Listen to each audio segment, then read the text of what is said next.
Salut la machine et j'espère que tu es au top. Bienvenue dans cette vidéo top exercice et stratégie. Bref, la fiche ultime pour passer ton bac S en maths. À quoi t'attendre en regardant cette vidéo? Tu peux t'attendre à un résumé global dans les grandes lignes, assez rapide quand même, de toute ton année scolaire qui va te mettre au top pour le bac. Alors, pour certains d'entre vous, ça va aller peut-être un peu vite. Comme dit, ça c'est vraiment une vidéo de récapitulatif. Donc, à mes yeux, si toi, tu arrives à suivre toute cette grande fiche qui sera découpée en 5 étapes, c'est que tu as quand même un niveau déjà plutôt correct. Je tiens à préciser que quasiment tous les sujets sont abordés. Attention, je ne suis pas en train de dire que ça contient tout le programme. Bien sûr, en 1 heure, je ne peux pas te faire toute une terminale, mais il y a quand même quasiment tout. En tout cas, les plus gros éléments, je dirais même 90% des choses sont là. Et si tu comprends pas encore du premier coup, ça ne veut pas dire que c'est dramatique. Non, il faut juste que tu reprennes quelques exercices pour que tu puisses éclater cette fiche en mode machine. Sans plus attendre, j'espère que tu es chaud pour la fiche ultime. Première catégorie, allez, on est parti. Concernant la géométrie dans l'espace, petit exercice très standard, baccalauréat Liban 2016. Alors, qu'est-ce qu'on voit dans cet exercice? Alors, on a quoi? Donc là, on considère un solide, A, B, C, D, F, G. Bon, bref, peu importe, un cube, peu importe. Et là, alors déjà, on a un repère. Donc, encore une fois, là, l'objectif, c'est de comprendre la structure de ces exercices. Donc, peu importe si j'ai un parallélépipède ou si j'ai un cube, ce qu'il faut comprendre, c'est qu'on aura a priori un solide. Donc, je vais te prendre maintenant dans ce cas-là, sans même vraiment lire, un cube. Par exemple, on prend un cube. La particularité souvent de ce solide ou de ce cube, c'est qu'on aura directement un repère orthonormé. Donc, un repère qui partirait de là. Par exemple, dans un cube, du coup, on aurait un repère unitaire, ce qui serait plutôt pas mal. Donc, ensuite, alors, les premières questions du style, trouver une longueur. Donc, je rappelle juste que dans l'espace, on a des vecteurs. Par exemple, AB, c'est un vecteur. Voilà, ça, c'est bien les vecteurs unitaires du repère. Là, on nous demande une longueur. Alors, pour trouver une longueur, première chose, tu vas toujours commencer par trouver justement le vecteur. Et pour trouver un vecteur, donc ça tu sais faire, c'est coordonnées finales moins initiales. Une fois que tu as les coordonnées du vecteur qui sont justement possibles grâce à ce repère que tu vas placer, tu vas pouvoir, donc on va dire là j'ai x, y, z, je ne vais pas le calculer. Une fois que tu as ça, tu vas justement pouvoir sortir une norme. La norme du vecteur, par exemple là, ça serait IE, c'est bien la norme du vecteur. Et ça, c'est le fameux x au carré plus y au carré plus z au carré, le tout à la racine. D'accord? Donc, dès que tu as des longueurs, il faut d'abord passer par les coordonnées en utilisant les formules que tu connais depuis la seconde, puis sortir justement avec le Pythagore généralisé. Ensuite, donc ça peut être maintenant pour plusieurs points, plusieurs longueurs que tu dois calculer, pas de souci. Question type aussi, c'est à chaque fois de montrer qu'un vecteur est normal au plan. Un vecteur normal, donc déjà il faut être au courant de la définition. Un vecteur normal, ça veut dire un vecteur orthogonal à un plan. Donc là, si j'ai ce plan, par exemple, on va dire si j'ai un plan quelconque, que voici, pour montrer qu'un vecteur est orthogonal à ce plan, c'est-à-dire un vecteur normal à ce plan, il doit être, ça c'est la règle à connaître, il doit être perpendiculaire orthogonal à au moins 2 autres vecteurs non collinaires. Très important. Donc, dans l'espace, maintenant, tu vois, genre tous ces vecteurs, parce que je viens de te dire, tu arrives à les retrouver. Par exemple, là, tu vois bien qu'on doit montrer que lui est un vecteur normal au plan ABE, donc tu vas choisir le vecteur AB et le vecteur AE. Et tu vas montrer que N orthogonal à AB, N orthogonal à AE. Comment on montre dans l'espace l'orthogonalité? Le mot clé qui devrait venir en tête, là, c'est justement le produit scalaire. Produit scalaire, exactement.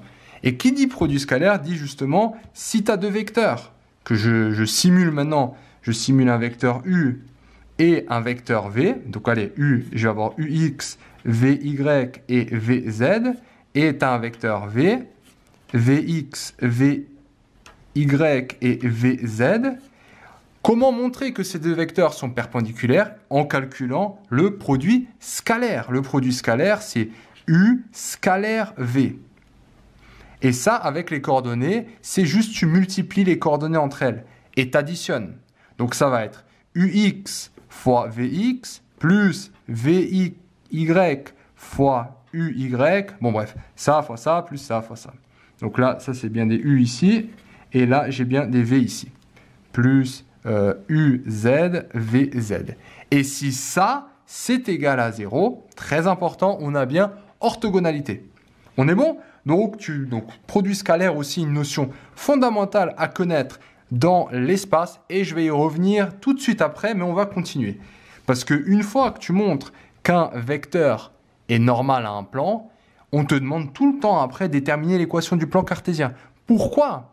Parce que l'équation d'un plan cartésien, c'est justement, par définition, alors c'est AX plus BY plus CZ plus D égale à 0, avec justement A, B, C, les coordonnées du vecteur normal. A, B, C. Donc tu vois bien qu'une fois que tu as le vecteur normal, il suffit de remplacer là-dedans et tu auras la coordonnée, donc l'équation cartésienne du plan. Ça, c'est un plan. Pour la dernière inconnue D, très rapidement, ce qu'il faut faire, c'est prendre un point qui appartient à ce plan, tu remplaces les coordonnées X, Y, Z, tu isoles D et tu obtiens justement la définition totale avec ABC, le vecteur normal, et D, justement, que tu trouves à travers une inconnue. Donc l'équation, par exemple là, tu vois bien que c'est le plan ABE, donc il suffit de prendre A. A, là on voit bien que c'est 0, 0, 0, vu que c'est l'origine. Tu remplaces là-dedans 0, 0, 0, donc tu as bien D égale à 0 dans ce cas-là. Si A égale à 0, 0, 0. Donc voilà, donc jusqu'à là, c'est vraiment quelque chose de très type, comme dit. Ensuite, là, on va rentrer dans une catégorie où ça peut dépendre. Mais dans l'idée, ce que tu vas avoir, c'est par exemple différents cas de figure. Le premier, c'est là, démontrer que les plans sont parallèles. Donc pour montrer que deux plans sont parallèles, il y a une méthode. Et la méthode, à ton avis, c'est quoi? On va justement rester avec les vecteurs normaux. En fait, les vecteurs normaux, s'ils sont collinaires, je te rappelle, collinaire, c'est U est collinaire à V si U est égal à K fois V, avec un K, un réel. D'accord? Donc, tu vois bien que si ceux-là, ils sont collinaires, c'est-à-dire que si les vecteurs normaux sont parallèles, forcément, les deux plans vont être parallèles. Ça, c'est la première chose. Une autre variante, ce serait montrer que les deux plans soient perpendiculaires, qu'ils sont perpendiculaires. Donc là, tu pourrais montrer justement que les vecteurs normaux sont perpendiculaires, orthogonaux, avec le produit scalaire. Tu vois, donc encore une fois, juste des petites variantes. Et finalement, on a encore trois types de variantes pour cette question-là, c'est déterminer l'intersection d'eux. Donc là, on va te parler d'intersection. Et dans l'espace, les intersections, tu peux avoir intersection entre deux droites, D1 et D2. Tu peux avoir l'intersection entre une droite D et un plan P. Et l'intersection entre un plan P1 et un plan P2. D'accord? Donc dans ces trois cas, ce qui est très important, c'est de capter juste la structure, encore une fois. C'est qu'une question de structure. Si tu as l'intersection avec une droite, la première des choses à faire, c'est l'équation paramétrique de la droite. L'équation paramétrique de la droite, c'est rien d'autre que une équation X est égale, Y est égal et Z est égal. Et là, tu vas mettre, tu vois, est-ce que tu te rappelles du collège que Y est égal à AX plus B, c'est une droite. Ça, c'est le collège. Et bien là, on va un peu généraliser. Parce que A, ça va être le coefficient directeur. Et quand tu as une droite qui fait ça, et ben le coefficient directeur, il suffit de prendre deux points, AB. Tu fais le vecteur AB et tu as bien ce qu'on peut voir comme un coefficient directeur. Ouais. Donc, ce vecteur AB, il aura des coordonnées. Il aura une coordonnée, donc ça sera par exemple 1, 2, 3. Donc tu vas commencer par mettre AX, donc 1, 2, 3, sauf que le X là, c'est justement, vu qu'on est dans l'espace, c'est T, T, T. Et ensuite, on va prendre un point quelconque, B. Ça peut être aussi le point, par exemple, si j'ai A qui est le point 0, 1, 2, Et ben là, je vais mettre plus 0, plus 1, plus 2. Donc on a bien le ax plus b selon x, y, z. Ça, c'est pour l'équation paramétrique. Et finalement, quant à l'équation paramétrique, alors, si c'est l'intersection de deux droites, tu en auras deux des comme ça. Les x, ils seront égaux, parce qu'une intersection, ça veut dire que le point appartient à cette droite et à cette droite. Tu vois, intersection de deux droites, c'est-à-dire que ce point appartient à la fois à cette droite et aussi à cette droite. Donc on a bien les deux x qui vont être égaux. Ça va te permettre de résoudre selon t, et tu vas avoir un point précis. Donc l'intersection de deux droites, le résultat va être un point. Un point A, B, C. L'intersection entre une droite et un plan, alors là, à part si c'est, bien sûr, si c'est parallèle, il n'y a pas de solution. Tu vas tomber sur une contradiction du style t est égal, non, on va dire 4 est égal à 5. Ça, c'est le genre de contradiction sur lequel tu peux tomber. Ça veut dire que t n'a pas de solution, donc les droites sont bien parallèles. Si tu as l'intersection entre un plan et une droite, sauf si maintenant c'est parallèle, encore une fois, donc là, ok, tu n'as pas de solution, mais sinon, un plan, une droite, c'est un point. Donc tu vas aussi avoir un résultat précis. Donc tu vas trouver une valeur de t. Et maintenant, le dernier truc, c'est si tu as deux plans. En fait, l'intersection, si ça se coupe, ça va être quoi? Justement, ça va être une droite. Si deux plans se coupent, l'intersection est une droite. Donc là, il faut s'attendre à un résultat, on va dire d, et on aura justement des nombres, mais en valeur d'une variable. Par exemple, 4t, 3t, t plus 1. Voilà. Donc, encore une fois, comment tu ferais ça? Tu as l'équation cartésienne des plans, où tu prends l'équation des plans et tu mets l'un dans l'autre. Tu vas juste faire un système d'équations. Donc, voilà pour les questions type en géométrie dans l'espace. Dernier truc au cas où aussi que tu peux voir, ça serait maintenant si on te demande des angles. Tu vois, quand on va commencer à parler d'angles, là-dedans, ce que tu peux faire, c'est justement utiliser le produit scalaire, U scalaire V. Et tu sais d'une part que tu as la définition avec les coordonnées, ce qu'on a vu avant, ça fois ça, plus ça fois ça, plus ça fois ça. Et d'autre part, on a aussi la définition avec le cosinus, qui nous dit que c'est le vecteur U, la norme, fois le vecteur V, la norme, fois le cosinus entre les deux vecteurs. Donc là, tu vois bien que tu peux sortir un angle, parce que ça est égal à ça. Ok, donc voilà. Donc là, c'est si je balaye très rapidement un exercice type avec toutes les variantes possibles que tu peux avoir le jour du bac. Voilà pour le top qui va te mettre au top pour la géométrie dans l'espace. Alors, cette catégorie numéro 1, ça a été perds pas le rythme. Deuxième catégorie, on est parti. Concernant les complexes, alors là, j'ai pris un exercice Amérique du Nord, exercice numéro 3, mais je trouve à mes yeux que les complexes, c'est un peu comme les suites. Il n'y a pas tellement un exercice type, parce que sinon ça serait un peu trop évident. Donc ce qu'on fait, on le mêle pas mal, soit à des suites, soit à des fonctions. Donc là, on va voir un peu. Alors, peu importe, en fait, je vais quand même te donner les structures et de manière générale, les formules principales. Donc ce que tu peux surtout voir, c'est on va souvent parler de différentes formes trigonométriques, algébriques, exponentielles. Souvent, tu auras des puissances et tu vas voir que tout ça, ça a du sens parce qu'il y a certaines manipulations à faire au niveau des complexes. Alors, je commence tranquillement, d'accord? Donc, je vais une fois commencer tranquillement. Donc, un nombre complexe, si tu veux, un nombre complexe, déjà, il a justement une... donc, il y a certaines définitions à savoir, notamment la forme algébrique. Donc, la forme algébrique qui se note A plus IB. À partir de là, on sort un peu tout ce qu'il y a d'important. Le I, c'est justement ce qui définit le complexe. I carré est égal à moins 1. Voilà.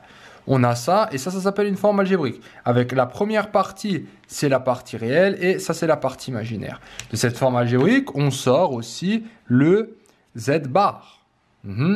Donc ça, c'est le conjugué. C'est A moins IB. Donc c'est la partie imaginaire qui prend le signe moins. De là, on sort aussi un module.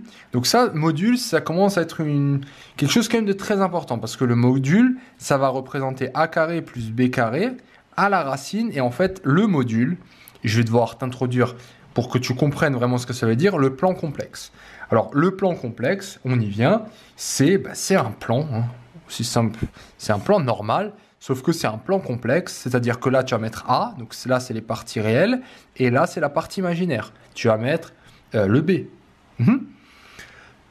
Concernant, donc déjà là, tu vois que le module, par rapport au plan complexe du conjugué, c'est juste, tu as moins IB, donc tu as une symétrie vers le bas. Donc si là, on appelle l'affixe d'un point ZA, si tu veux, ça c'est le point ZA. ZA, il va avoir justement, donc A, tu as un point, et ZA, c'est l'affixe. C'est A plus IB, par exemple. Donc là, tu vas clairement avoir A, et là, tu vas avoir B. Donc le conjugué, il va être là, moins B, et la notion de module, c'est justement la notion de distance. Donc là, on a l'origine 0, de là jusqu'à A, tu vois cette distance? Voilà, c'est un module. C'est cette distance qui nous intéresse. Donc ce qui nous intéresse, le module, c'est cette distance. Tu vois bien que là, c'est un Pythagore, A carré plus B carré. Bon bref, je vais rentrer dans les détails. Donc première chose intéressante, c'est cette notion de module. Et la deuxième chose intéressante, ça va être la notion d'argument. Argument de ZA, tu vas dire, mon Dieu, c'est quoi ce bordel? Et bien l'argument, ça va être un angle. Tout ça pour arriver à la chose suivante. Pourquoi on s'intéresse tout ça? Parce que là, je t'ai bien dit qu'on parle de forme algébrique, A plus IB, A, B. Donc tu vois qu'on se repère grâce à un système de carreaux, si tu veux, A, B. Et on va après s'intéresser à d'autres formes, notamment, donc on va le mettre ici, la forme, donc d'autres formes. Et on a justement la forme trigonométrique, qui n'est pas trop souvent utilisée, et surtout la forme exponentielle. Alors la forme exponentielle, elle est extrêmement utilisée, parce que ZA, si tu veux, donc le même nombre complexe, a une forme algébrique, a une forme trigonométrique, et a une forme exponentielle. Exponentielle, ça sera justement le module de ZA, donc une distance, fois exponentielle de I, argument de ZA. Et ça, donc en gros, tu vois que là, on va se repérer, non pas avec un système de carreaux, genre A, B, comme un point, mais par un système de... Tu me donnes une longueur, donc voilà une longueur, et tu me donnes une inclinaison, bim, donc tu as bien le point qui est là, au bout de la flèche. Donc c'est justement la forme exponentielle. La forme trigonométrique, un petit rappel, c'est quelque chose d'un peu moins utilisé, donc on va retrouver, donc lui souvent on le note R, et ça, θ, bon, c'est juste l'écriture. Hein. Donc tu vas avoir R, entre parenthèses, cos θ plus I sin θ.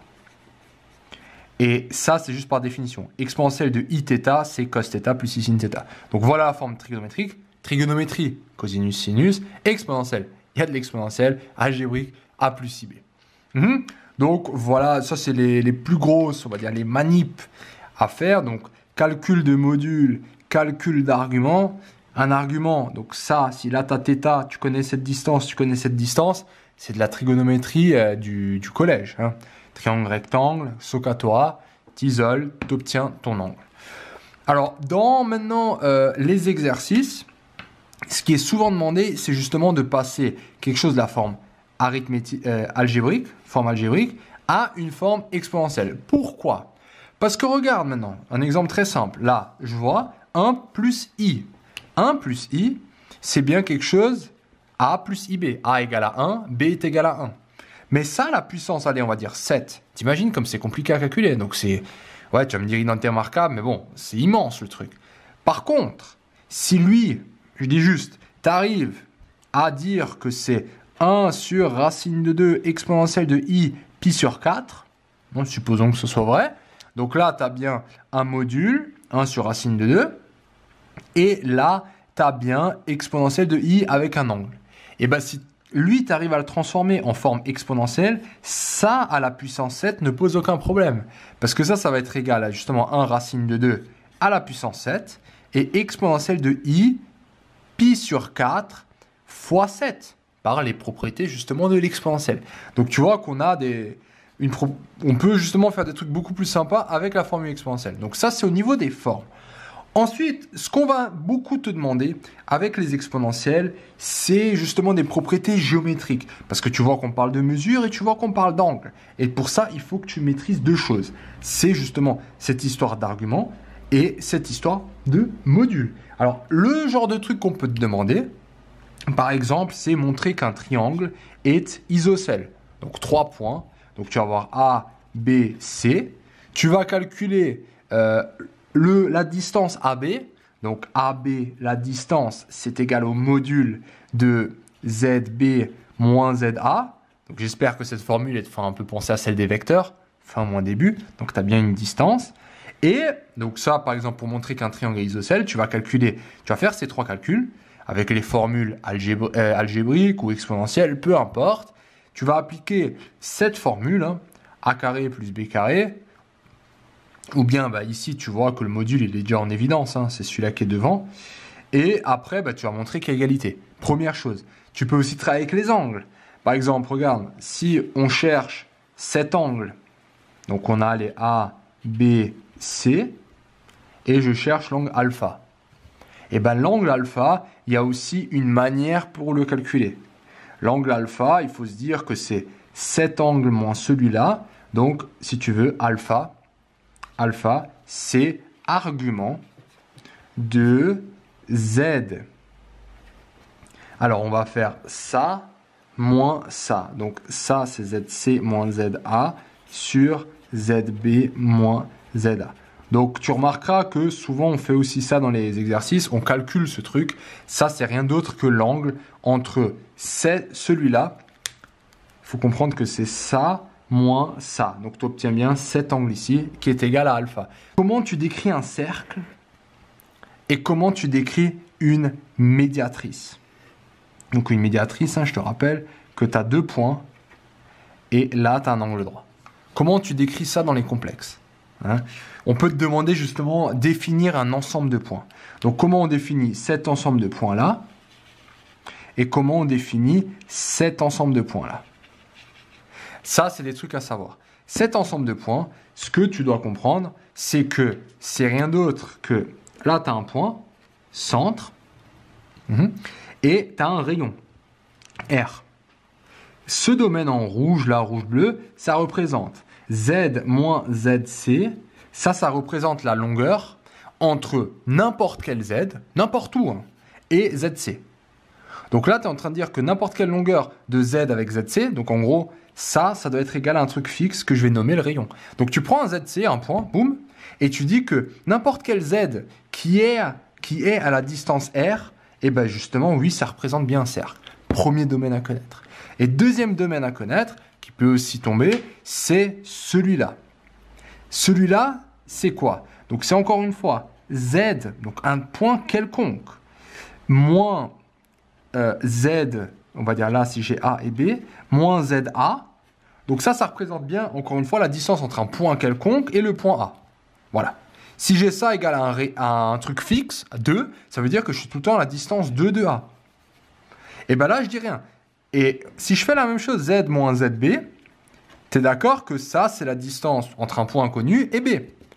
Et si je mets égalité, ça veut dire que la distance entre ce point inconnu et A et la distance entre ce point inconnu et B doit être la même. C'est bien une médiatrice. Ça veut dire que à chaque moment, là, on aura la même distance. Là, on aura la même distance.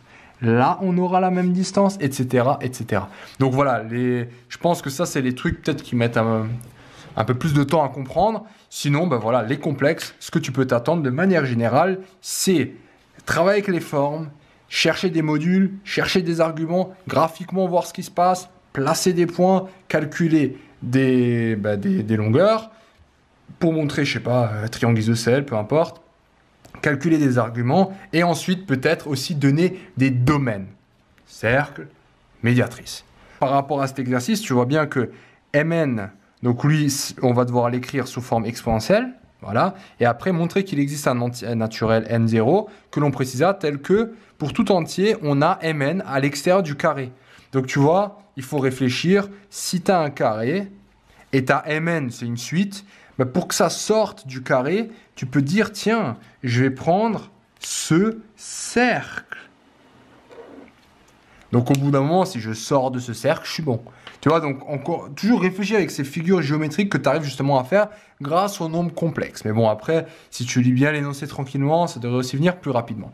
Voilà pour le top des nombres complexes. Ça va, les choses, elles commencent tranquillement à rentrer dans l'ordre. On est bientôt à la moitié. Catégorie numéro 3. Allez, on est parti. Concernant les suites et les fonctions. Alors, surtout là, les suites, je dirais, Donc excellent exercice, c'est Pondichéry, exercice numéro 5, aussi corrigé sur le site. Alors là, qu'est-ce qu'on veut? Donc on voit déjà, tout d'abord, on va parler d'une suite. Hein, donc une suite, c'est-à-dire, on va parler d'un processus. Ce qu'il faut comprendre surtout, c'est que c'est un processus étape par étape. C'est ce qu'on appelle justement quelque chose de discret. C'est quand c'est point par point. Et quand on dit étape par étape, c'est justement parfait pour une suite, un algorithme. Parce qu'un algorithme et une suite, c'est bien n égale à 1, n égale à 2, n égale à 3, et on continue, on continue. Donc là, on nous donne un algorithme. Donc au niveau de l'algorithme, très important ce qu'il faut comprendre, en plus là, le tableau, il aide bien, c'est qu'on a une partie initialisation, donc on initialise toutes nos variables, la partie traitement et la partie sortie. Donc pour la compréhension de l'algorithme, il faut déjà commencer par la sortie, c'est-à-dire à quoi sert l'algorithme. Donc là, tu vois bien que l'algorithme doit afficher T. T ici, on voit à vue d'œil que ça a l'air d'être la température. Donc le but, c'est de sortir la température sous une certaine condition. Hein. Donc là, on voit bien qu'on va faire, tu vois, comment tu lis la partie traitement. C'est peut-être ça la partie la plus difficile. Donc déjà, la plus importante, c'est de savoir ce qu'il fait l'algorithme. Ensuite, comment lire, c'est-à-dire que tu vas regarder, tu vas essayer de détecter les boucles. Là, on a bien une boucle pour. Donc une boucle pour, c'est quand tu dois faire un processus un certain nombre de fois. Donc on va dire pour. Donc ça, c'est la boucle pour. C'est tu vas aller par exemple, de 1 jusqu'à 10. Ça, c'est la première chose. Donc c'est la boucle pour. Donc il y a toujours un début, pour, et une fin. Et ensuite, on fait quelque chose. Donc là, on voit t est égal à 0,85t plus 15. Ce qui ressemble a priori à notre suite. Hein. Donc tu vois bien là, il y a 0,75 fois 0,88. Donc on va essayer à chaque fois avec l'algorithme dupliquer la suite. Et alors il y a d'autres boucles aussi. Il y a par exemple la boucle tant que. La boucle tant que, quand est-ce que tu l'utilises? C'est justement quand tu as une condition. Donc là, si tu as une condition, on va dire, tant que la température est en dessous de 20 degrés, je ne vais pas me baigner dans la piscine. Donc tu vas faire un algorithme qui va t'afficher quand est-ce que je peux aller. Donc ça va être oui ou non, par exemple. Et là, tu vas plutôt mettre un tant que. Par contre, là, on a quoi? Alors, on stérilise une boîte. Voilà, on commence à 25 degrés. Elle débute lorsque la température est au-dessus de 85. Alors, qu'est-ce qu'on a? Puis afficher... Voilà. Donc là, on voit bien qu'on nous demande d'afficher au bout de 3 minutes, par exemple. Donc, on voit bien qu'on va devoir faire minute 1, minute 2, minute 3. Donc, pour i allant de 1 jusqu'à 3, on va aller jusqu'à 3 minutes. Et après, à la fin, on va afficher la température à la minute 3. Donc, tu vois bien qu'il y a deux choses différentes. Par contre, on mettrait une boucle tant que si c'est... à partir de 100 degrés, la boîte est stérilisée. Combien de minutes faudra-t-il? Donc là, tu vois bien qu'on va faire tant que la température est en dessous de 100 degrés, je fais. Et quand c'est le cas, je sors et j'affiche la minute. Ouais. Donc voilà, ça c'est au niveau de l'algorithme. Comprends que algorithme et suite vont très bien ensemble parce que c'est des processus discrets, pas par pas. D'habitude, il y a une première partie où l'ordre peut changer. En tout cas, là, dans la première partie, on a justement cette modélisation discrète, pas par pas. Ensuite, on a une modélisation continue. Hein, l'inverse, c'était aussi possible. La modélisation continue, en gros, ça va être la même chose, sauf qu'on a une fonction. Donc là, on va embarquer la traditionnelle étude de fonction. Donc, étude de fonction, c'est comment? Donc, étude, qui dit étude, c'est est-ce qu'elle est croissante, est-ce qu'elle est décroissante. Donc là, le premier réflexe, c'est justement, on fait la dérivée. Tu dérives et tu regardes le signe de la dérivée. Très important. Si c'est positif, elle est croissante. Si c'est strictement positif, elle est strictement croissante. Si c'est négatif, c'est décroissant, etc. Donc voilà, donc c'est pour ça que la plupart du temps, on commence par dériver une fonction. Et ensuite, après, on peut... allez, on va dire dans la plupart des cas, encore une fois, on est dans les généralités, tu vas avoir une fonction, allez, entre 0 et plus l'infini, moins l'infini, on s'en fout. Tu as la dérivée qui s'annule quelque part en 3, par exemple, moins, plus, tu as la dérivée, du coup, tu as la variation de la fonction, et là, c'est le signe.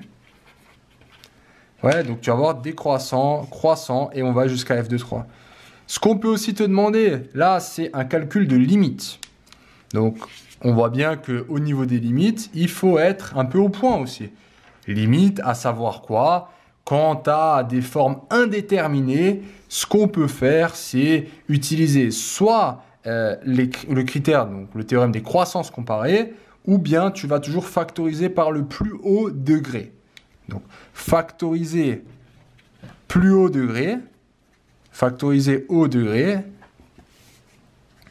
d'accord? Donc ça, c'est quand tu as des polynômes, par exemple, x au carré plus 2 sur 4x au cube moins 3. Tu factorises par x au carré en haut, x au cube en bas, et tu vois que tout va bien être. Ça, c'est la première feinte. Et la deuxième, c'est tout ce qui est croissance comparée. Donc, croissance comparée, c'est justement une comparaison de croissance. Croissance comparée. Qui nous dit, très rapidement, que l'exponentielle, c'est le papa. Lui, c'est le plus fort. Ensuite, il y a tout ce qui est polynôme. Et ensuite, c'est tout ce qui est ln. Donc, si tu as ln divisé par exponentielle, bah, l'exponentielle va gagner. Ln sur x, x va gagner. Donc, tu n'auras plus de forme indéterminée. Donc, prérequis pour les limites, c'est être au point sur limite de ln lorsqu'elle va plus l'infini, de l'exponentielle, des polynômes, tout ça, bien évidemment. Donc, ça veut dire ln, c'est cette fonction. Exponentielle, c'est cette fonction. Ça va vers l'infini. Les limites de base qu'il faut connaître, c'est limite lorsque l'exponentielle de x sur x va vers plus l'infini, exponentielle gagne. Tu vois, donc c'est plus l'infini. Donc là, j'ai mis exponentielle alors que ici. Si on a par contre la même chose avec le ln de x sur x, là, c'est qui va gagner? Justement, c'est le x qui gagne, tu vois. Donc en plus, l'infini, ça va aller vers 0. Donc tu vois bien que le x gagne face au ln, parce que sinon, tu as une forme indéterminée, infini sur infini. Voilà. Pour les suites aussi, on a tout ce qui est théorème de gendarme, mais bon, de manière générale, c'est pas ici qu'on trouve ce genre de limite. Donc voilà, tableau de variation qui peut être complété par des limites. Donc il faut connaître un peu, on va dire, les feintes traditionnelles, hein, des limites.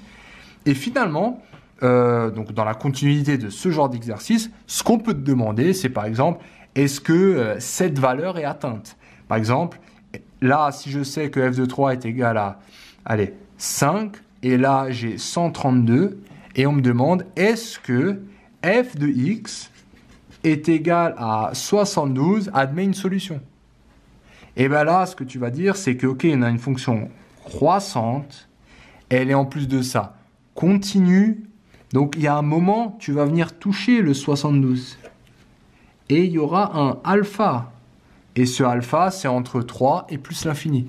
Ça, je suis d'accord que c'est très logique, mais il faudra le justifier avec le TVI.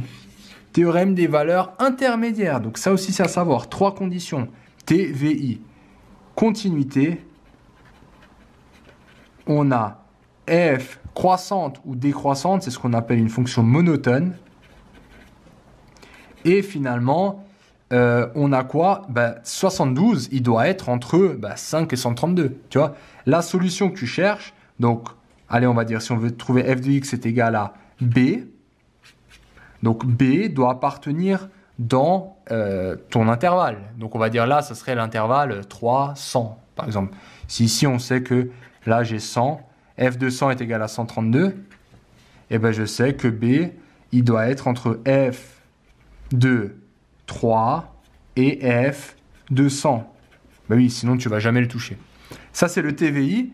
Et aussi important, on te demande souvent de montrer que la solution est unique. Pour la solution qui est unique, on ne parle plus du TVI, mais du corollaire. Le corollaire. Et le corollaire, la seule différence, c'est que on a monotonie, donc croissance ou décroissance, mais c'est strict. Donc c'est strict croissant ou c'est strict décroissant. Ça marche? Alors, dernière chose qui peut maintenant te poser difficulté, c'est, je dis, si tu as des fonctions exponentielles ln, parce que d'habitude, vu que là, voilà, c'est le bac, tu vas avoir une étude de fonction justement sur une fonction exponentielle ou ln. Hein.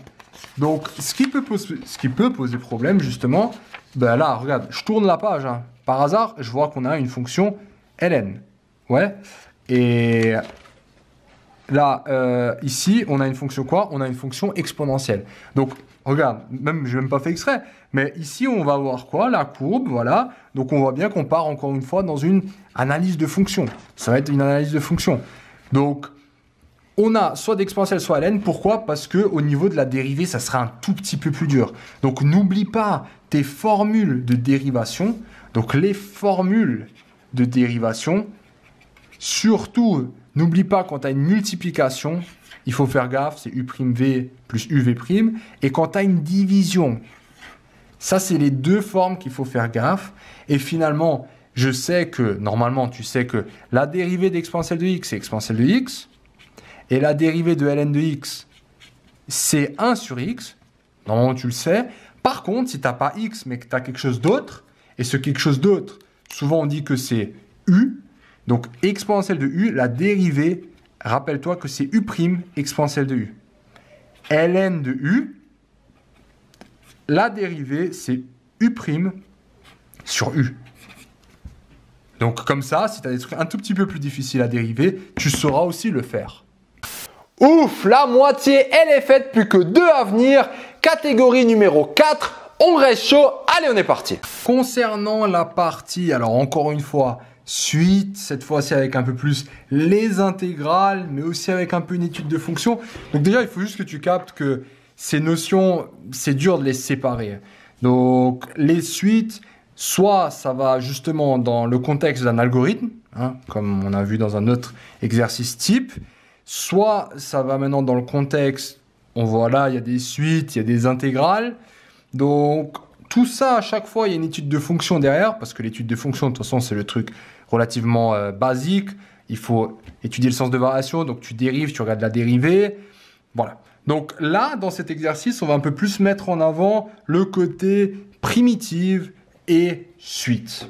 D'accord? Donc l'autre, c'était un peu plus algorithme et étude de fonction. Donc, qu'est-ce qu'on peut voir? Donc là, on a une fonction, comme je l'ai déjà dit, hein, les fonctions de manière générale, c'est avec de l'exponentielle et c'est du ln. Alors là, on est Liban, exercice 3. Donc, on a une fonction, étudier le sens de variation. Donc là, il va falloir dériver, tout le délire. Ensuite, démontrer que ça, voilà, bon, ça c'est juste comment écrire la fonction autrement, utiliser les propriétés de l'exponentielle. Petit rappel, hein, il faut connaître les propriétés de l'exponentielle. La fonction exponentielle, elle fonctionne comme la fonction, c'est comme les puissances que tu vois au collège. Hein. Exponentielle de a fois exponentielle de b, c'est exponentielle de a plus b. Exponentielle de a à la puissance b, c'est exponentielle de a fois b. Et exponentielle de a divisé par exponentielle de b, c'est exponentielle de a moins b. Le ln, il faut aussi connaître les propriétés. C'est ln de a fois b, c'est ln de a plus ln de b. Ln de a à la puissance n, c'est n, ln de b, et ln de a divisé par b. Donc ln de a divisé par b, c'est ln de a moins ln de b. Donc c'est un tout petit peu différent, il faut vraiment distinguer ces propriétés. Bon, je ne vais pas trop rentrer dans ces détails là, mais les propriétés à connaître, attention. Voilà, ensuite on nous demande par exemple ici, montrer que ça, c'est juste. Donc on voit bien un calcul d'intégrale. Alors pour calculer une primitive, donc il faut que tu connaisses justement les formules. Les formules, elles vont te venir, soit tu les connais par cœur, soit tu te dis tout simplement que faire la primitive, c'est l'inverse de dériver. Donc je reprends un peu le schéma que j'ai déjà fait, c'est que si tu as une fonction f, alors tu peux soit la dériver et tu obtiens f', ça c'est si tu dérives, ou bien la dérivée, si tu fais la primitive, tu obtiens la fonction f. Et là, c'est pareil, en fait, la f, si tu fais la primitive, tu obtiens souvent ce qu'on note, hein, c'est juste une notation, c'est grand F. Mais je suis d'accord que lui, c'est grand F de lui, si tu veux. Mais ça montre bien que tu enlèves le prime, c'est tu fais l'inverse. Donc, si tu as une fonction f, tu fais la primitive, tu as grand F. Et si grand F, tu dérives, tu as petit f. Donc, comprends bien le lien entre tout ça. Hein. Dériver, primitive, c'est faire l'inverse. Donc là, il va falloir justement utiliser la formule. Donc, la formule de la dérivation du ln, par exemple, ln de u, on sait que la dérivée de ça, c'est u', u. Donc, tu essayes, tu vois, ça c'est pour dériver, tu vas de là à là, et faire la primitive, tu vas de là, et t'enlèves justement le prime, ln de u. Donc, si tu as u' sur u, tu as ln de u. Donc, ça, c'est les formules à connaître au niveau des primitives. Hein. Les formules, des fois, un peu plus difficiles que les formules de base, que là, je vais justement considérer comme acquises.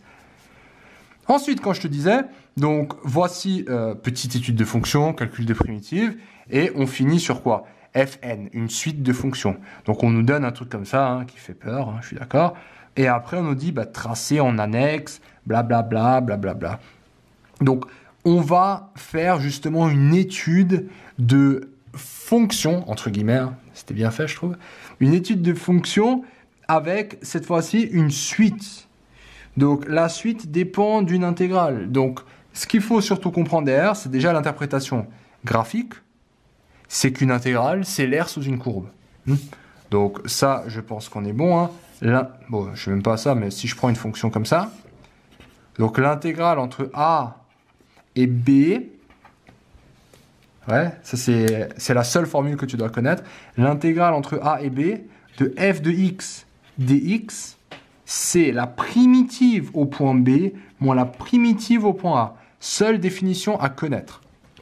Et graphiquement, ça représente A, il est là, B, il est là. L'intégrale, c'est l'aire entre A et B. Au niveau des primitives, c'est juste ce qu'il faut connaître. Donc les primitives, soit tu les trouves directes avec les formules, ou bien une autre méthode, ce serait justement, on te donne une primitive et on te dit, montrer que c'est la primitive. C'est-à-dire, tu dérives. Si tu tombes sur la fonction f, c'est bien une primitive de la fonction f. Et voilà. Alors, au niveau des suites, donc si on te dit, tiens, on va maintenant analyser une suite de fonctions, c'est pas grave. Parce que là, un est égal à ça. Là, tu as un n dans l'idée. Donc, c'est juste que là, tu vas avoir quelque chose en fonction de n et quelque chose en fonction de n. Mais ça ne va en rien changer ta conception des choses, parce que tu vas avoir du coup un, par exemple, est égal à f quelque chose de n. Donc tu vas obtenir, par exemple, 4 sur n plus 3. Parce qu'une primitive, c'est rien d'autre qu'une fonction que tu évalues, et il y a du n là-dedans. Donc si on te demande après, quelle est la limite de ça, eh ben tu prends la limite, pas de ceci, lorsque n va vers plus l'infini, la limite de ça, lorsque n va vers plus l'infini, soit c'est une limite de référence, ici ce serait simple, hein, parce que 4 sur n c'est 0, il reste 3, ou bien au niveau des limites, il y a justement quelques méthodes à connaître. La plus répandue, quand c'est une limite genre finale, c'est les gendarmes. Alors les gendarmes, ce qu'il faut savoir, c'est que tu as besoin d'un encadrement. Un encadrement, par exemple, ta suite un doit être entre, allez on va dire 1 sur n, 1 sur n, et tu vois que là, si tu prends la limite à gauche et la limite à droite, les deux vont aller vers 0. Du coup, c'est comme deux gendarmes qui te prennent, ils t'envoient au même endroit, les deux vers 0. Donc lui aussi va aller vers 0. Ouais. Donc ça, c'est la première méthode. Ça marche très bien au passage avec tout ce qui est cosinus. Donc garde à l'idée que quand tu as des limites, quand tu as des suites, si on te met un peu un encadrement, pars sur les gendarmes. Deuxième méthode, c'est de montrer par exemple qu'une suite est croissante et qu'une suite est majorée. Majorée, ça veut dire qu'elle a un plafond. C'est-à-dire que la suite, elle ne peut pas être plus grande qu'une certaine valeur. Dans ce cas-là, tu peux dire que oui, elle est convergente. Ou bien, le symétrique, c'est une suite décroissante et minorée. Minorée, ça veut dire qu'elle a un sol. Donc dans ce cas-là, tu peux aussi dire justement qu'il y a convergence. On est bon ? Dernier, pour le coup, vraiment dernier truc aussi avec les suites qu'il faut faire très gaffe, c'est quand tu dois démontrer des propriétés. Dès que tu as du n et tu dois démontrer des propriétés, il faut, par exemple, une propriété, c'est démontrer que un est croissant. Un, croissant, ça veut dire que un est inférieur ou égal à un plus 1. Ou bien que... Allez, un est décroissant, ce serait l'inverse, hein, donc ça veut dire que un est supérieur ou égal à un plus 1. Et bien là, dans ces processus, tu vas utiliser ce qu'on appelle la récurrence. Et la récurrence, c'est en deux étapes. La première étape, tu montres que c'est vrai pour le premier terme. Donc là, par exemple, n égale à 0. Est-ce que c'est vrai? C'est ce qu'on appelle fonder une récurrence. Et ensuite, tu montres n pour n plus 1. Donc tu supposes que cette propriété, prenons celle-ci maintenant, Hn, hypothèse de récurrence, elle est vraie pour n, et montrons qu'elle est vraie pour n plus 1. Ouais. Donc, allez, on va prendre une autre propriété, prenons que UN est supérieur ou égal à 0. Donc tu as envie de montrer qu'une suite elle est positive. Donc là tu as supposé que UN, pour un N fixé, si N est fixé, UN est supérieur ou égal à 0. Ça c'est ce qu'on suppose. Et tu dois montrer maintenant avec ton calcul que UN plus 1 est supérieur ou égal à 0. Hein? Donc voilà, ça c'est vraiment les processus très généraux à connaître avec une suite. Donc à savoir récurrence, dès que tu dois démontrer quelque chose, et tout ce qui touche les limites, soit au niveau du sens, sens de variation majoré, minoré, ou bien les gendarmes. Si tu veux rentrer plus dans la spécificité des suites, il faudra aussi s'attendre à les suites géométriques, les suites arithmétiques. Donc dans ce cas-là, ce qu'on a, c'est les exercices très types, c'est tout simplement de montrer par exemple qu'une suite UN est une suite géométrique. Alors pourquoi déjà on montre qu'une suite est géométrique ou une suite, allez j'appelle VN, et une suite est arithmétique? Pourquoi on s'amuse à faire ça? Ça c'est la première question. C'est tout simplement parce qu'on va avoir une définition explicite. Ça veut dire qu'on cherche une définition en fonction de n. Parce qu'une suite géométrique, c'est justement quelque chose du style Vn plus 1 est égal à Q fois Vn. Ça, c'est une suite géométrique. Une suite arithmétique, c'est UN plus R. Donc là, pour passer de l'étape n à l'étape d'après, on additionne quelque chose. Et là, pour passer de l'étape n à l'étape d'après, on va multiplier par quelque chose. Donc ça, une fois que tu as ça, tu as des théorèmes qui vont te permettre de montrer justement que Vn est égal à Q fois V0, ce qui va te permettre de remplacer et d'avoir justement une suite en fonction de n uniquement. Parce que voilà, là, tu vois, il n'y a plus de Vn plus 1. Tu vois, parce que la raison, tu vas la connaître et le premier terme, tu le connaîtras aussi. Donc voilà un peu dans les grandes lignes les suites et comment tu peux voir ça entremêlé dans les exercices. La machine, dernière catégorie, elle est pour toi. Ce sera sûrement la plus courte. Allez, c'est parti. Concernant les probabilités, Métropole 2016, exercice complètement type. Qu'est-ce qu'on a? Alors bon, les probabilités, il faut comprendre que d'habitude, c'est toujours en deux parties. On a d'une partie tout ce qui touche avec un arbre. Donc tu vas voir, j'ai même pas besoin de lire, tu vois, on le voit déjà directement. On va voir un événement, justement, là, on voit bien l'événement A provient de la chaîne A, B de la chaîne B, soit il y a un défaut, soit il n'y a pas de défaut. Donc clairement, ce qu'on va avoir, c'est quelque chose du style. Voilà, 2 ou peut-être même 3 propositions, pas de souci. Hein. Donc on va avoir A bar, donc là on voit bien que B c'est B bar. Donc soit on a un succès, soit on a un échec, soit succès, soit échec. Donc de manière générale, ça c'est l'arbre type.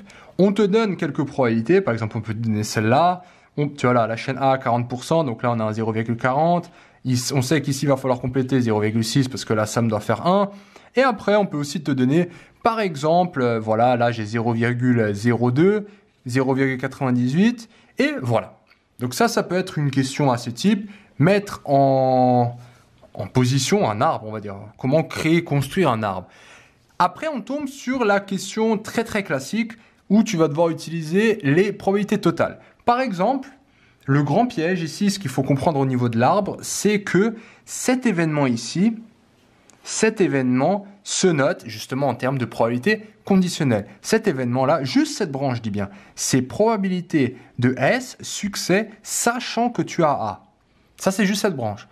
Et il faut aussi comprendre que si tu calcules la probabilité sur un arbre, tu multiplies les probabilités entre elles. Donc, l'erreur qui peut se faire, c'est confondre ça avec ça. Parce que ça, attention, c'est pas égal. P de S, justement, c'est...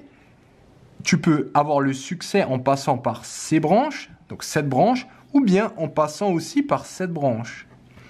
Donc, ça, c'est la chose. Et ça se démontre. Donc, si tu devais mettre maintenant la formule, ça serait par exemple, là, si tu le connais pas, cette probabilité, tu aurais par exemple par les probabilités totales, vu que A et A bar forment une partition, ça veut dire quoi? Une partition, ça veut dire que tu as tout l'univers. Si c'est pas A, c'est A bar. Quant à cette situation, tu peux dire justement par les probabilités totales que P de S, c'est P de A inter S plus P de A bar inter S. Donc là, j'ai juste pris les deux branches avec l'addition au milieu. Et ça, si tu veux, tu pourrais aussi le noter en termes de probabilité conditionnelle. Ça serait P de A fois P de S, sachant A, plus P de A bar fois P de S, sachant A bar. Voilà. Donc ça, c'est si tu veux vraiment bien l'écrire. Et pourquoi c'est une question type? Parce que là, par exemple, je pourrais te donner, tiens, P de S, est-ce qu'on le fait? Voilà, là, on le fait, tu vois, est égal à 0,89. Donc, tu vois bien que 7, je l'ai, j'ai cette valeur, j'ai cette valeur, j'ai cette valeur, il me manque cette valeur. Donc, je vais avoir une équation. Parce que j'ai cette valeur, j'ai cette valeur, j'ai cette valeur, et là, j'ai le X. J'isole et je peux trouver X.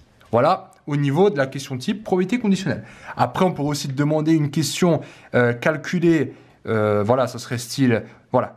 Sachant que le composant ne présente pas de défaut, donc là, tu sais quelque chose. Donc, pas de défaut, c'est S bar. Donc, P, je sais déjà S bar. Après, on te demande quelle est la probabilité que ça vient de la chaîne A, par exemple, ou de la chaîne B. Et là, tu vas utiliser la formule des probabilités conditionnelles, c'est S bar inter A sur probabilité du S bar, donc celui qui est en bas. D'accord? Donc voilà, encore une formule à connaître. Donc ça, c'est au niveau des probabilités conditionnelles. Et ça, c'est l'arbre avec le fameux théorème des probas totales. Voilà pour la première partie, arbre. Voilà, question type, je dirais. Ensuite, on arrive sur... Ça dépend, la partie B ou la partie C. Donc là, on voit qu'il y a la partie B, c'est de l'échantillon. L'échantillonnage. Donc, qui dit échantillonnage, il faut que tu penses à intervalle de confiance ou intervalle de fluctuation. Voilà les deux choses. Donc, on a deux écoles, si tu veux. On a un intervalle de confiance et on a intervalle de fluctuation asymptotique, et c'est toujours à 95%. On est bon? Ensuite, ce qu'il faut que tu te demandes, c'est quand est-ce que j'utilise l'intervalle de confiance, quand est-ce que j'utilise l'intervalle de fluctuation asymptotique. Très bonne question. Un moyen mnémotechnique, et tu remarqueras, dans l'énoncé, il y a toujours deux choses qu'on te donne. Tu vois, il y a d'une part la probabilité. Soit tu connais la probabilité de l'événement. Par exemple, on dit on sait qu'on a cette probabilité. Par exemple, là, si c'est une machine, on peut dire le producteur de la machine suppose que la probabilité que voilà, il fasse bien son boulot, la machine, est de 99%. Et toi, en fait, ce que tu fais, quand tu P, tu le connais, eh ben, tu as envie de voir si cette hypothèse que le gars est en train de dire sur la machine est vraie. Du coup, ce que tu vas toujours faire, c'est observer. Donc, tu vas faire une fréquence. Tu vas faire une fréquence. Donc, faire une fréquence, ce que je veux dire par là, c'est tu vas faire un test. Donc, ce test, il aura toujours lieu sur justement ce qu'on appelle un échantillonnage. Un échantillonnage, par exemple, c'est 1000. Tu vas prendre 1000 pièces et tu vas dire, est-ce que la machine a bien fait son boulot? Ouais. Donc, tu as d'une part un N, toujours, et d'autre part un P. Alors ce P, par exemple, dans un sondage pour les présidentielles, tu ne le connais pas. Donc quand tu ne le connais pas, c'est un intervalle de confiance. Le moment technique, c'est on ne fait pas confiance à un inconnu. Et l'autre, quand tu connais, c'est un intervalle de fluctuation asymptotique. Donc le P, quand tu ne le connais pas, style présidentiel, intervalle de confiance. Tu vas te dire, ok, est-ce que ça passe encore? Et quand tu le connais, c'est justement ça. Toujours oublié, donc ça c'est vraiment la base pour les fluctuations, un N et un P, la taille de l'échantillon et une probabilité. De manière générale, ce que tu vas aussi avoir, c'est aussi justement une fréquence d'événements observés. Ouais, donc ça va être justement, tu vas prendre, tiens, au lieu d'interroger toute la population, je vais que en interroger N. Ça c'est ce qu'on appelle justement, ça va être la fréquence. Et à partir de cette fréquence, ou bien tu établis un intervalle de confiance, donc on va dire ICN, ça va être égal à la fréquence que tu observes, moins 1 sur racine de n, la fréquence plus 1 sur racine de n. Donc là, tu vois bien que P est inconnu, donc on ne peut pas remplacer par P là. Et par contre, là, P, on le connaît, et tu vas avoir un intervalle de fluctuation de taille n. Ça va être égal à quoi? Donc, tu ouvres les parenthèses. Donc, ça va être le fameux P moins 1,96 racine de P fois 1 moins P sur racine de n et P plus 1,96 racine de P fois 1 moins P sur racine de n. On est bon? Alors voilà déjà ce qu'il faut exactement comprendre. Quand est-ce qu'on utilise l'intervalle de fluctuation? Quand est-ce qu'on utilise l'intervalle de confiance? Et dernier petit détail, mais quand même important au niveau des points pour la rédaction, c'est pour utiliser ça, il faut toujours vérifier justement les 3 conditions. Alors les conditions, dans ce cas-là, c'est par exemple n doit être supérieur ou égal à 30, n fois p doit être supérieur ou égal à 5, il me semble, et n fois 1 moins p supérieur ou égal à 5. Et là, c'est pareil, sauf que c'est pas n fois p, parce que p, tu ne connais pas. Donc, ça va être n supérieur ou égal à 30, n fois f supérieur ou égal à 5, et n fois f moins 1 supérieur ou égal à 5. Donc, voilà, donc ça, c'est la partie échantillonnage. Et on arrive à la dernière partie, c'est justement la partie qui va toucher tout ce qui est fonction de densité. Alors là, il y a plusieurs cas de figure, parce que toi, justement, dans tout ce qui est fonction de densité continue, tu connais la loi uniforme, la loi exponentielle et la loi normale. Alors, très rapidement, ce qu'il faut savoir comprendre, ce qu'il faut pas confondre, on va surtout dire, c'est... Donc là, tu vois bien qu'on te demande de calculer des probabilités, il y a des intégrales. Pourquoi il y a des intégrales? D'où ça vient? Ce qu'il faut juste capter, c'est que tu as une fonction. Là, j'ai pris par exemple la fonction normale. Donc, l'air sous cette fonction de densité, elle est toujours égale à 1.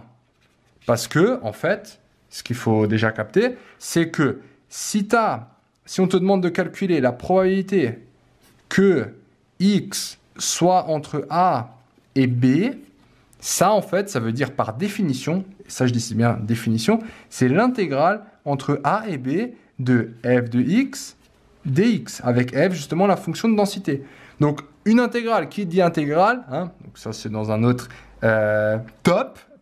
fonction intégrale, il faut connaître justement l'air. Donc, l'air entre quoi? Entre A et B. A et B.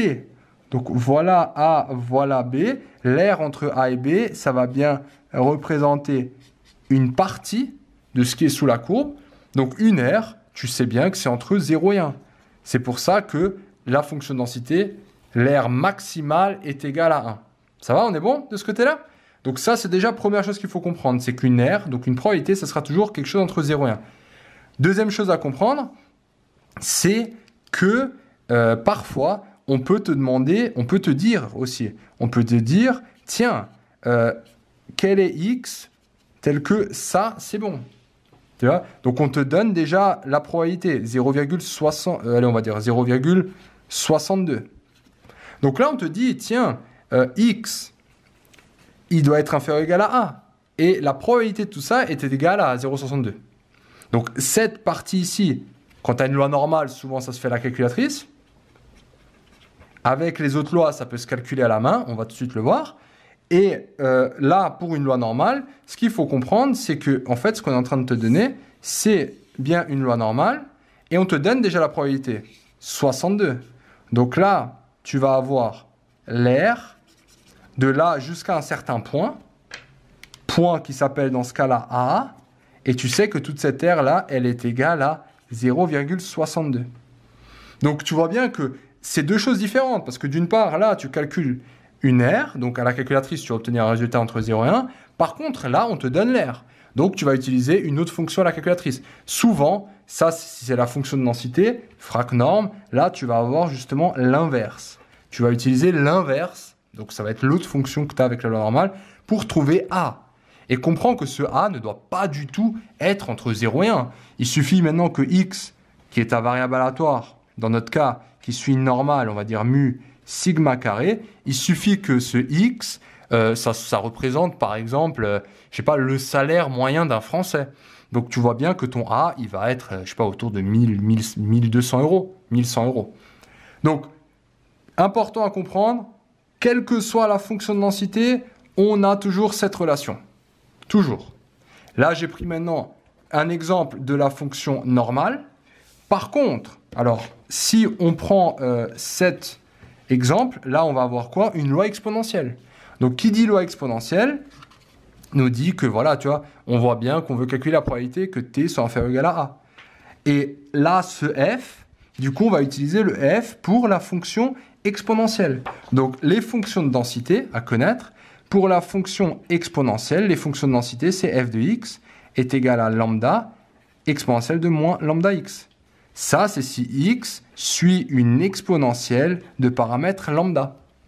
Important à connaître. Fonction de densité, et aussi l'autre formule, c'est l'espérance de x, qui est égale à 1 sur lambda. Donc, dans ce cas-là, comment on fait pour calculer ça? Eh bien, on va calculer l'intégrale. Donc, ça va juste être un calcul d'intégrale. Qui dit intégrale, hein, graphiquement, on voit bien que ça, c'est la fonction de densité de l'exponentielle. Et là, on cherche à calculer x inférieur ou égal à a. Donc, ça serait ça, et ce serait toute cette partie-là. Et voilà, bon, on nous dit bien montrer que ça égale à ça. Donc, tu vois bien que ça, c'est le résultat normalement d'une intégrale. Hein, le résultat d'une fonction de densité. Et après, qu'est-ce qu'on voit encore? Très rapidement, on nous donne un paramètre et on nous demande, par exemple, tiens, quelle est l'espérance? Donc, l'espérance, c'est 1 sur lambda. Et la petite particularité, c'est que c'est une loi de non-vieillissement. Donc, je ne vais peut-être pas rentrer dans les détails là-dessus, mais c'est peut-être la partie la plus dure de la fonction exponentielle, donc des lois de densité exponentielle, c'est cette durée de vie, c'est que c'est une loi de non-vieillissement. Bon, ça sera traité ailleurs. Donc, voilà pour la fonction exponentielle. D'habitude, c'est d'après l'expérience et d'après les observations, soit on parle de fonction normale, soit de fonction exponentielle. Par contre, c'est pas exclu que tu tombes aussi sur une fonction uniforme. Alors, uniforme, au niveau de la courbe, ça ressemble à quoi? Donc, on dit x suit une loi uniforme et il faut donner un segment, AB. AB, bah, tu as A et tu as B. Voilà. Et ça veut dire qu'en fait, là, tu vas avoir une fonction qui a une certaine hauteur ici, puis elle est à 0. Puis elle est à 0. Ça marche? Donc ça, c'est important. Et encore une fois, qu'est-ce que je t'ai dit? Ça, là, toute cette aire-là doit être égale à 1. Donc, quelle est la fonction f de x? F de x est égale à quoi? Bah, ça, cette distance, c'est b moins a. B moins a fois ça doit être égal à 1. Donc, tu trouves f de x est égal à 1 sur b moins a. Parce que b moins a fois ça donne bien 1. Voilà pour la fonction de densité. On peut te la donner ou bien on peut te demander quelle est la fonction de densité. Et au niveau de l'espérance de x, ça serait a plus b sur 2. On est bon? Voilà. Le seul truc qu'il faut aussi comprendre, c'est qu'avec la loi normale, en fait, on te donne déjà l'espérance, parce que d'ailleurs, on est centré en l'espérance. Et la loi normale, on ne peut pas faire le calcul avec l'intégrale. C'est pour ça qu'on utilise tout le temps la calculatrice.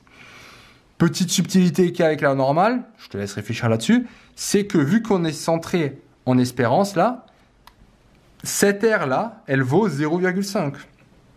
Et cette aire-là vaut 0,5. Du coup, tu peux faire un peu des jeux de symétrie pour bien comprendre un peu, voilà. Par exemple, maintenant, si je cherche à calculer cette aire ici, ce petit bout ici, ça représente quoi? Ça représente bien la probabilité que x soit inférieur ou égal à a. Et bien ça, c'est aussi égal à quoi? C'est égal à 0,5. Tu vois, 0,5, ce serait la moitié, moins la probabilité que x soit entre a et mu. Tu vois? Parce que c'est tout ça et j'enlève cette partie. Donc, il reste bien, encore une fois, cette partie. Et ça, c'est justement utile, par exemple, si tu dois le rentrer à la calculatrice. Parce que la calculatrice, il te faut 2 bornes. Donc, voilà, au niveau des probabilités. Hein. Donc, je te rappelle qu'on a d'une part les probabilités, tout ce qui est conditionnel avec arbre. Ensuite, on a fluctuation, échantillonnage avec intervalle de fluctuation asymptotique et de confiance. Et finalement, on a les probabilités avec les intégrales, hein, à ne pas confondre quand ça représente une aire, ça représente toujours une aire, donc soit aussi au point au niveau du calcul d'intégrale, et les 3 types de fonctions de densité. On a la fonction uniforme, la plus simple, qui ne sort pas trop, exponentielle, un grand candidat, et la normale aussi, un grand candidat avec ses petites propriétés à comprendre. Voilà pour le top qui va te mettre au top de la probabilité. T'es arrivé jusqu'à là, vraiment? Bravo à toi! Si t'es arrivé jusqu'à ici, c'est que t'es décidé, que t'es vraiment en mode machine. Alors, si t'as pas réussi à tout suivre, c'est pas grave. C'est vrai que à certains moments, je peux faire des connexions qui vont peut-être un peu vite. J'ai quand même essayé de rester dans le basique sans trop rentrer dans les explications. Mais en tout cas, n'hésite pas surtout de faire les annales. Tout est sur le site et aussi sur la chaîne. Continue à t'entraîner et n'oublie jamais qu'après chaque exercice de ce type que je viens de faire, pour faire toutes ces connexions justement que j'arrive à faire et que toi aussi tu arrives maintenant à faire, en tout cas dans certains chapitres sûrement, tu dois tout le temps ficher tes exercices. Et ça, j'en parle aussi dans mes révisions de dernière minute. Et si tu es arrivé jusqu'à là, pousse-moi vers le haut, fais tourner cette grande fiche à tes potes pour qu'eux aussi réussissent. Bonne chance encore pour tes examens et je te dis à bientôt.